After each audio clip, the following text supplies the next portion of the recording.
Bago ka lang ba dyan sa role mo?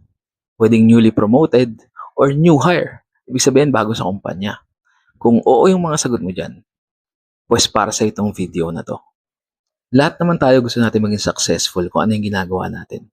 Whether business pa yan, or employment, or pwedeng personal development. Kahit sa pag-aaral, gusto natin maging successful. Pero lagi nating tatandaan na ang formula sa success is opportunities plus preparation equal success. Yung opportunities, these are external factors na hindi natin kontrolado. Parang promotion. Kung hindi naman magkakaroon ng opening for higher position, hindi tayo mapopromote. So, hindi natin kontrolado yung mga opportunities. Pero yung preparation, ito, kontrolado natin to. And I'm going to tell you the 5 things that I did, how I prepared for my second promotion. I got my second promotion in just a span of exactly 1 year.